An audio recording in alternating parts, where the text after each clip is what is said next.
Welcome back to Civil Tech. Overseer, first grade, second grade, third grade, tracer, junior instructor, assistant engineer എക്സാംസിന് വേണ്ടിയിട്ടുള്ള concrete ടെക്നോളജിയിലെ കുറച്ച് questions ആണെന്ന് discuss ചെയ്യാൻ പോകുന്നത്. Normally നമ്മൾ ഡിസ്കസ് ചെയ്യുന്ന ടൈപ്പ് ക്വസ്റ്റ്യൻസ് അല്ല, മാച്ച് ദി ഫോളോയിങ് ബേസ് ചെയ്ത് വരുന്ന ക്വസ്റ്റ്യൻസ് ആണ്. അപ്പോൾ മാച്ച് ദി ഫോളോയിങ് എന്ന് പറയുമ്പോൾ നോർമലി ഉള്ളതിൽ നമുക്കിപ്പം ഒറ്റ ക്വസ്റ്റ്യൻ ആണ് വരുന്നത്. മാച്ച് ദി ഫോളോയിങ് എന്ന് പറയുമ്പോൾ ഒരു 4 അല്ലെങ്കിൽ 5 പോയിൻറ്റ്സ് ചേർത്തിട്ടാണ് നമ്മൾ ഒരു ക്വസ്റ്റ്യൻ സെറ്റ് ചെയ്തേക്കുന്നത്. അപ്പോൾ അത്രയും പോയിൻറ്റ്സ് നമുക്ക് ഒറ്റ ക്വസ്റ്റ്യനിൽ നിന്ന് കിട്ടും. നമുക്ക് ഫസ്റ്റ് ക്വസ്റ്റ്യനിലോട്ട് പോവാം.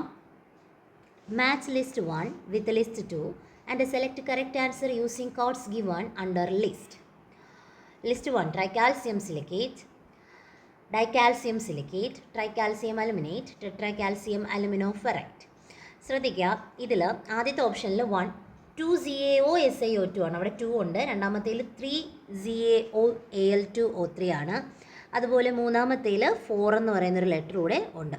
Okay, 4 CaOAl2O3 Fe2O3, then 3ZaOSiO2. ഈ രീതിയിലാണ് ക്വസ്റ്റ്യൻസ് വന്നേക്കുന്നത്. ഈ 2, 3, 4 ഇല്ലാതെയും ക്വസ്റ്റ്യൻസ് വന്നിട്ടുണ്ട്. അപ്പോൾ നമ്മൾ ബാക്കിയുള്ള ഇതെങ്കിലും അറിഞ്ഞിരിക്കണം. കാരണം 2ഉം 3ഉം 4 വരുമ്പോൾ നമുക്ക് പെട്ടെന്ന് തന്നെ ആ ക്വസ്റ്റ്യൻസ് എന്താണ് ആൻസർ നമുക്ക് മനസ്സിലാവും. ചിലപ്പോൾ അതൊരു 2ഉം 3ഉം 4ഉം ഒന്നും ഇല്ലാതെയും വരാൻ ചാൻസ് ഉണ്ട്. അപ്പോൾ ഒന്ന് നോക്കിക്കേ, ഇതിലേതാണ് ഏതിൻ്റെ കെമിക്കൽ ഫോമുലയാണെന്ന് ഒന്ന് ട്രൈ ചെയ്ത് നോക്കിക്കേ.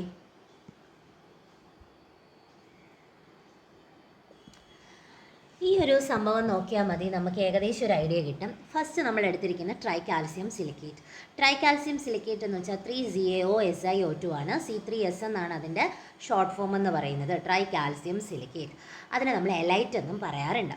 ദെൻ ഡൈകാൽസ്യം സിലിക്കേറ്റ് ബെലൈറ്റ് ആണ്. അതിൻ്റെ chemical formula 2ZaOSiO2 C2S. Then tricalcium aluminate 3CaOAl2O3 C3A. Tetracalcium aluminoferrite 4ZaOAl2O3 Fe2O3 C4AF ആണ് വരുന്നത്. ദെൻ ജിപ്സം കൂടെ ഒന്ന് നോക്കി വെച്ചേക്കാം. കെമിക്കൽ ഫോമുല ഇമ്പോർട്ടൻ്റ് ആണ് ജിപ്സത്തിൻ്റെയും. അപ്പോൾ ഇത് വെച്ചിട്ട് നമുക്ക് ഏതാണ് ആൻസർ എന്ന് പറയാമല്ലോ. അപ്പോൾ നമ്മുടെ ആൻസർ ഏതാണ് വരുന്നത്? ഓപ്ഷൻ സി ആണ് വരുന്നത്. Option C.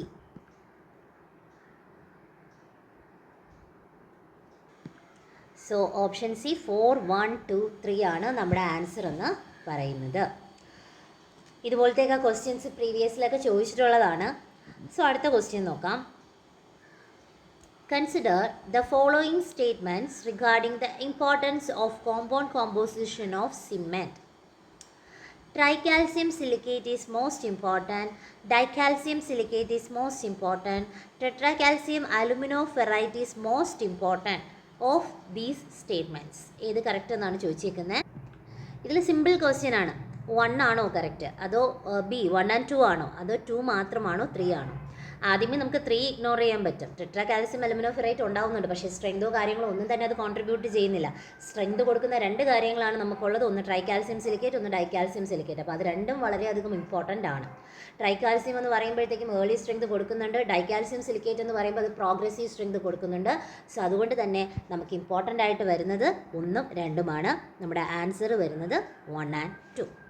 Okay, next question നോക്കാം.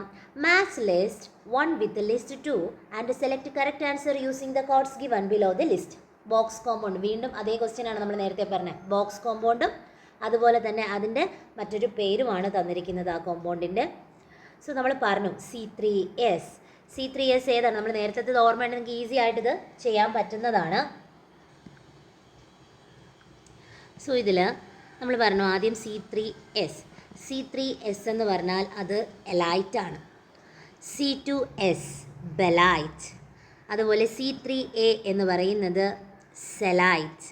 C4AF എന്ന് പറയുന്നത് ഫെലൈറ്റ്. അപ്പോൾ ഇത് ബേസ് ചെയ്തിട്ട് നമുക്ക് നോക്കിക്കൂടെ.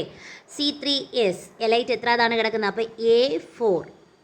B C2S ബെലൈറ്റ് ആണ് 3. C എന്ന് പറയുന്നത് C3A അത് 1 ആണ്. D എന്ന് പറയുന്നത് 2 ആണ്. 4, 3, 1, 2. 4, 3, 1, 2. അപ്പോൾ ഓപ്ഷൻ സി ആണ് നമ്മുടെ ആൻസർ. അടുത്ത ക്വസ്റ്റ്യൻ നോക്കാം. ഒരു സ്റ്റേറ്റ്മെൻറ്റ് വൈസ് ക്വസ്റ്റ്യൻ ആണ്. Consider the following statements regarding hydration of cement. First, the reaction of cement with water is exothermic. അപ്പോൾ അത് കറക്റ്റാണ്. The hydration process is not an instantaneous one. So hydration process എന്ന് പറയുന്നത് instantaneous ആണ്. ഇവിടെ question ആദ്യം ശ്രദ്ധിക്കുക, ആ ഒരു കറക്റ്റ് സ്റ്റേറ്റ്മെൻറ്റിൻ്റെ കാര്യമാണ് ചോദിച്ചിരിക്കുന്നത്. അപ്പോൾ ആദ്യത്തെ രണ്ടും കറക്റ്റാണ്. Third one, hydration reaction is slower in the early period and continues indefinitely at an increasing rate. ആ ഒരു കാര്യം ആ ഹൈഡ്രേഷൻ പഠിക്കുന്ന സമയത്ത് മെൻഷൻ ചെയ്യുന്നേയില്ല, അങ്ങനെ ഒരു സംഭവമേ ഇല്ല.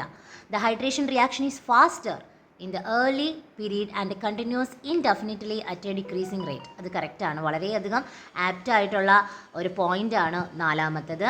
അപ്പോൾ ആദ്യത്തേത് ഈ ഹൈഡ്രേഷൻ റിയാക്ഷൻ എന്ന് പറയുന്നത് അവിടെ നടക്കുന്നത് എക്സോതെർമിക് പ്രോസസ്സാണ്. ഇതൊരു ഇൻസ്റ്റൻറ്റേനിയസ് പ്രോസസ്സാണ്. അതുപോലെ തന്നെ ഏർലി പീരീഡിൽ വളരെയധികം ഫാസ്റ്റായിട്ട് നടക്കുകയും ഇൻഡെഫിനിറ്റ്ലി തന്നെ കണ്ടിന്യൂസ് ആയിട്ട് പോവുകയും അതിൻ്റെ റേറ്റ് ഡിക്രീസ് ചെയ്യുകയും ചെയ്യുന്ന ഒരു പ്രോസസ്സാണ് ഹൈഡ്രേഷൻ ഓഫ് സിമെൻറ്റ് എന്ന് പറയുന്നത്. സോ നമ്മുടെ ആൻസർ എന്ന് പറയുന്നത് ഓപ്ഷൻ ഡി ആണ് വരുന്നത്. ഓക്കെ, 1ഉം 2ഉം 4ഉം 3 കറക്റ്റ് അല്ല. നെക്സ്റ്റ് ക്വസ്റ്റ്യൻ നോക്കാം. Consider the following statements regarding the consistence of cement. C3S and C2S on hydration form the same hydrated compound. അപ്പോൾ അത് കറക്റ്റാണോ ഇല്ലയോ കാണുമ്പോൾ തന്നെ അറിയാം, കറക്റ്റായിട്ടുള്ളൊരു സ്റ്റേറ്റ്മെൻ്റ് ആണ്. C3Sഉം C2Sഉം എന്തിലാണ് ഹൈഡ്രേഷൻ ഫോമിൽ സെയിം ഹൈഡ്രേറ്റഡ് കോമ്പൗണ്ട്സ് ആയിട്ടാണ് വരുന്നത്. C3S produce comparatively lesser quantity of calcium silicate hydrates as compared to ZaOH twice. Okay, അതും ശരിയാണ്. ZaOH twice is desirable product in the construction of hydraulic structure. അങ്ങനെ ഒരു കാര്യം ഒന്നിലും മെൻഷൻ ചെയ്യുന്നില്ല. C3S produces more heterohydrations. അതും കറക്റ്റാണ്. Okay, അപ്പോൾ നമുക്ക് മെയിനായിട്ട് ഇവിടെ പറഞ്ഞ കറക്റ്റായിട്ടുള്ള സ്റ്റേറ്റ്മെൻറ്റ് എന്താണെന്ന് ചോദിച്ചാൽ C3S and C2S on hydration forms the same hydrated compounds കറക്റ്റാണ്. സെക്കൻഡ് പോയിന്റ് കറക്റ്റാണ്. ദെൻ ഫോർത്ത് പോയിന്റും കറക്റ്റാണ്. സോ നമുക്ക് ആൻസർ വരുന്നത് ഓപ്ഷൻ ഡി ആണ്. നെക്സ്റ്റ് ക്വസ്റ്റ്യൻ നോക്കാം. അതൊരു മാച്ച് ദി ഫോളോയിങ് ക്വസ്റ്റ്യൻ ആണ്. C3S, C2S, C3A, C4AF ആ കോമ്പൗണ്ട്സ് തന്നിട്ടുണ്ട്. അതിൻ്റെ പ്രോപ്പർട്ടിയാണ് ചോദിച്ചിരിക്കുന്നത്. ഫസ്റ്റ് നോക്കാം. Hydrated slowly and is responsible for the later strength of concrete.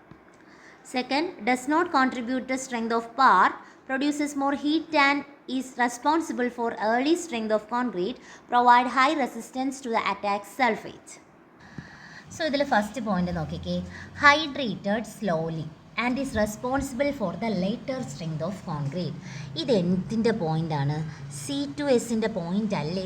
കാരണം അൾട്ടിമേറ്റ് സ്ട്രെങ്ത് അല്ലെങ്കിൽ പ്രോഗ്രസീവ് സ്ട്രെങ്തിൻ്റെ കാര്യമാണ് പറഞ്ഞിരിക്കുന്നത്. അപ്പോൾ നമുക്കിവിടെ B = 1. അപ്പോൾ ബിയുടേത് നമുക്ക് എന്തായിട്ട് എഴുതാം? C2S എന്ന് പറയുന്നത് 1 ആയിട്ട് കിട്ടി. ഓക്കെ, അടുത്ത് പറയുന്നത് does not contribute strength of part. അപ്പം സ്ട്രെങ്ത് ഒന്നും കൊടുക്കാത്ത രണ്ട് ആൾക്കാരുണ്ട്, C3Aയും C4AF. അപ്പോൾ അതവിടെ നിൽക്കട്ടെ, നമുക്ക് അടുത്ത നോക്കാം. അപ്പോൾ അത് രണ്ടും വേണമെങ്കിൽ വരാം. Produces more heat and is responsible for early strength of concrete. Early strength provide ചെയ്യുന്നതാണ്. സോ അത് ഓപ്ഷൻ എ ആണ് വരുന്നത്. അപ്പോൾ A3 എന്നും B1 എന്നും നമുക്ക് കിട്ടി. ഏതാണ് A3യും B1? A3 B1. ഓക്കെ, സിയും ഡിയും ആണ് പിന്നെ കൺഫ്യൂഷൻ വരുന്നത്. അപ്പം നാലാമത്തെ പോയിന്റ് വായിക്കാം നമുക്ക്. Provides high resistance to attack of sulphate. സൾഫേറ്റിനെ നല്ല രീതിയിൽ അറ്റാക്ക് ചെയ്ത് നിൽക്കാൻ പറ്റുന്നത് C4AFനാണ്. സോ അപ്പം നമുക്ക് വരുന്നത് ഓപ്ഷൻ ഡി എന്ന് പറയുന്നത് 4 വരാം. അപ്പോൾ ഓഫ് കോഴ്സ് സി എന്ന് പറയുന്നത് നമുക്കിനി എന്തേ ഉള്ളൂ? 2 ആണ്. ഓക്കെ, 3, 1, 2, 4 അതാണ് നമ്മുടെ ആൻസർ. അപ്പോൾ 3, 1, 2, 4 എന്ന് പറയുന്നത് ഓപ്ഷൻ ബി ആണ്. ഇതുപോലെ സിമ്പിളായിട്ട് നമുക്ക് ക്വസ്റ്റ്യൻ വായിച്ച് മനസ്സിലാക്കിയാൽ ചെയ്യാവുന്നതേ ഉള്ളൂ. നമുക്കിവിടെ ഒരു കൺഫ്യൂഷൻ വന്നപ്പോൾ ആ 2 ഓപ്ഷൻസ് കൂടെ വെച്ച് നമുക്കിതിൽ ആൻസർ കിട്ടി. സോ നെക്സ്റ്റ് ക്വസ്റ്റ്യൻ നോക്കാം. Consider the following statements regarding rapid hardening cement. Rapid rate of development of strength is due to fineness of grinding, higher C3S content and lower C2S content. So ഇപ്പോൾ വായിച്ച sentence correct തന്നെയാണ്. Rapid സിമെൻറ്റിൻ്റെ കാര്യമാണ് പറഞ്ഞിരിക്കുന്നത്. അതിൻ്റെ പെട്ട് rate എന്ന് പറയുന്നത് അത്യാവശ്യം റാപ്പിഡ് ആണ്. അതുകൊണ്ട് തന്നെയാണ് അതിന് ആ പേര് വന്നത്. അതിന് കാരണം ഫൈൻനെസ് ഓഫ് ഗ്രൈൻഡിങ് ആണ്. അതിൽ C3Sൻ്റെ കണ്ടൻറ്റ് കൂടുതലും അതേസമയം C2Sൻ്റെ കണ്ടൻറ്റ് കുറവാണ്. അപ്പോൾ C2S എന്ന് പറയുമ്പോൾ കൂടുതലും വരുന്നത് നമ്മുടെ അൾട്ടിമേറ്റ് പ്രോഗ്രസീവ് അല്ലെങ്കിൽ പ്രോഗ്രസീവ് സ്ട്രെങ്ത് ഇതിൻ്റെ കണ്ടൻറ്റാണ് C2Sൽ വരുന്നത്. C3S എന്ന് വെച്ചാൽ ഏർലി സ്ട്രെങ്ത് ആണ്. അപ്പോൾ ഏർലി സ്ട്രെങ്ത് കൂടുതലുള്ളതാണ് റാപ്പിഡ് ഹാർഡനിങ് സിമെൻറ്റ്. അപ്പോൾ ഫസ്റ്റ് എത്തത് കറക്റ്റാണ്. രണ്ടാമത്തെ point, it produces much greater heat of hydration during the early period. കറക്റ്റാണ്. It generally preferred in prefabricated concrete structure. അതും കറക്റ്റാണ്. കാരണം ഏർലി സ്ട്രെങ്ത് കൊടുക്കുന്നത് കൊണ്ട് തന്നെയാണ് നമ്മൾ പ്രീ ഫാബ്രിക്കേറ്റഡ് കൺസ്ട്രക്ഷനിൽ യൂസ് ചെയ്യുന്നത്. It is most suitable for road repair works. അതും കറക്റ്റാണ്. കാരണം പെട്ടെന്ന് സെറ്റാവുന്ന രീതിയിലുള്ള ഏതൊരു വർക്കിനും നമ്മൾ യൂസ് ചെയ്യുന്നത് റാപ്പിഡ് ഹാർഡനിങ് സിമെൻ്റാണ്. അപ്പോൾ ഇതെല്ലാ സ്റ്റേറ്റ്മെൻറ്റും കറക്റ്റായിട്ട് വരുന്നത് ഏതാണ്? Option D 1, 2, 3, 4 are correct. വീണ്ടും ഒരു മാത്സ് ദി ഫോളോയിങ് ക്വസ്റ്റ്യൻ ആണ് വരുന്നത്. Match list 1 with the list 2 and select a correct answer by using the codes given below the list. Fineness, setting time, soundness, compressive strength. ഇതിൻ്റെ apparatus ആണ് ചോദിച്ചിരിക്കുന്നത്. ഫൈൻനെസ് ടെസ്റ്റിന് വേണ്ടിയിട്ട് നമ്മൾ എന്താ ചെയ്യുന്നത്? ബൈ സീവ് അല്ലേ വരുന്നത്. അപ്പോൾ എ എന്ന് പറയുന്നത് 4. ബി സെറ്റിംഗ് ടൈം ആണ് പറഞ്ഞിരിക്കുന്നത്. സെറ്റിംഗ് ടൈമിന് വേണ്ടിയിട്ട് നമ്മൾ 1 വിക്കറ്റ് അപ്പാരറ്റസ് ആണ് യൂസ് ചെയ്യുന്നത്. സി സൗണ്ട്നെസ് ചെക്ക് ചെയ്യാൻ ലേഷാലിയർ അപ്പാരറ്റസ് യൂസ് ചെയ്യും. പിന്നെ നമുക്ക് ഈസിയാണ്, ഇനി ഒരെണ്ണേ ഉള്ളൂ. ഡി അതിൽ കറക്റ്റ് കൊടുത്തിട്ടുണ്ട്. കംപ്രസീവ് സ്ട്രെങ്തിൻ്റെ മെഷീൻ. അപ്പോൾ 4, 1, 2, 3 അതാണ് നമ്മുടെ ആൻസർ വരുന്നത്. സോ നമ്മുടെ ആൻസർ ഓപ്ഷൻ എ ആണ്. 4, 1, 2, 3. സിമ്പിൾ അല്ലേ? അപ്പോൾ ഇനി ബാക്കിയുള്ള ക്വസ്റ്റ്യൻസ് നമുക്ക് അടുത്ത വീഡിയോയിൽ ഡിസ്കസ് ചെയ്യാം. ഉറപ്പ് പറയാം, ഇത് അത്യാവശ്യം ഉപയോഗമുള്ള ഒരുവിധം എല്ലാം ഓക്കെ, ഒരുവിധം നോക്കി വയ്ക്കുന്ന ആൾക്കാർക്ക് ഇത് ഈസി ആയിട്ട് തന്നെ ആൻസർ ചെയ്യാൻ പറ്റുന്ന ഒരു ഏരിയ ആണ്. അപ്പോൾ ഇതുപോലത്തെ ക്വസ്റ്റ്യൻസ് നോക്കിക്കൊണ്ട് പോയാൽ നമുക്ക് അവിടെ പോകുമ്പോൾ അവിടെ നിന്ന് വരുന്ന ക്വസ്റ്റ്യൻസ് വരുമ്പോൾ ഇച്ചിരി കൂടെ എളുപ്പമായിട്ടായിരിക്കും നമുക്ക് ഫീൽ ചെയ്യുന്നത്. അപ്പം മാക്സിമം ക്വസ്റ്റ്യൻസ് വർക്കൗട്ട് ചെയ്യുക.